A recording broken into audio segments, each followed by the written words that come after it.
Magandang hapon po. Ah, Naka-decide po ako na gawin 'tong video na 'to dahil po may isang kaibigan na kumontak sa akin na nagtatanong kung bakit daw siya na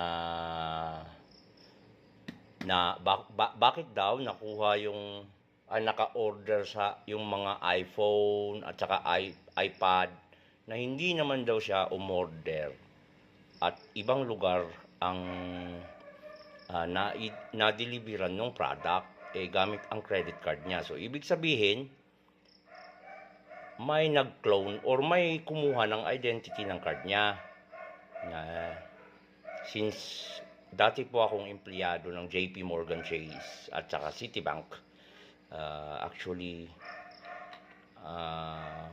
sa po ko sa mga credit card fraud analyst. So alam namin kung paano maiiwasan o paano nangyari na nagkaroon ng pangalawang card or pangalawang identification ng card na ginamit sa pag-order online. So ganito po 'yon. Ito po yung credit card. Ang alam kasi ng tao, ito sample lang po 'to. Ang alam ng tao, ang card is ginagamit mo lang pang swipe. Halimbawa, pumunta ka sa isang gasolinahan, tapos nagpakarga ka. Ngayon, binigay mo yung card mo. Hindi ko sinasabi na mga scammer yung mga taga-gasoline station ha. Ito lang po example.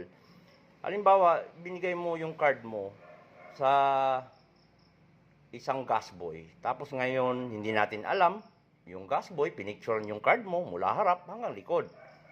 So, yun lang po ang kailangan niya para makuha niya yung ang information ng card mo.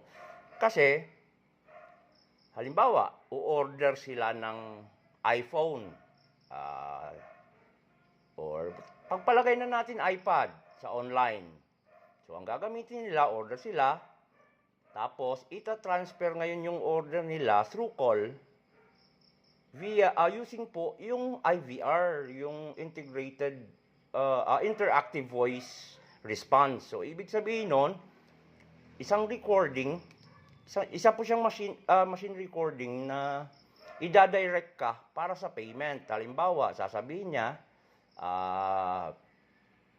to proceed with the transaction, can you please type in or enter the 16-digit card number? Yun lang ang tatanungin kasi niya. Itong 16-digit card number, yung expiration date, at saka yung pangalawa, yung CVV number. Ito po yung PIN. So, kung ibibigay mo to sa isang gasboy at pipicturean niya at yung information nito itatapon niya, halimbawa dito siya sa Maynila, tatapon niya ngayon sa Visayas or Mindanao. So, hindi na siya matitrace. Alam niyo po kung bakit? Kasi siya ay nagtatrabaho sa Luzon pero ang umorder ay nasa Mindanao. So, ang mangyayari po kasi, halimbawa, para hindi nyo bantayan yung card nyo kung pipicturean o hindi, ang gagawin nyo po, itong PIN number, 3-digit number na nasa likod, takpan nyo po yan. Lagyan nyo po ng sticker. Lagyan nyo po ng sticker para kung mapicturean man niya, nakakover yung nasa likod. Or, itong nasa harap, pero gagamitin kasi ito paminsan-minsan ng ibang mga like mga purchase nyo, kinukuha kasi ito Pero ang pinaka-importante po ay hindi makumpleto niya yung information na nasa card.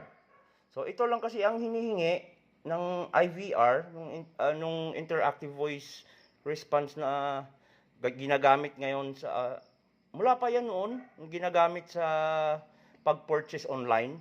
Ito lang po, yung 16-digit card number, yung expiration date yan, and then yung CVV number or yung PIN code na nasa likod. So, para po safe kayo at maiwasan ang mga ganong mga pagnanakaw, takpan nyo po ito kung ibibigay nyo. Pero kung halimbawa, isa-swipe lang like sa mga mall, pwede nyo ring hindi ibigay. Pero pag yung may mga purchase po kasi na malayo yung yung mga cashier or yung mga counter na hindi nyo kita kung halimbawa napicturan yung card. So, kasi nasa sasakyan lang tayo, inaabot lang natin yung card eh. So, dapat po, it's either wag nyong alisin yung mata nyo sa card nyo habang gumagawa kayo ng transaksyon, or else, mas madali, takpan nyo yung tatlong number. So, yun lang po. Ang sa akin po, sana hindi maulit yung nangyari sa isang kaibigan at sana makatulong po sa inyo. Maraming salamat po. At mabuhay po kayo.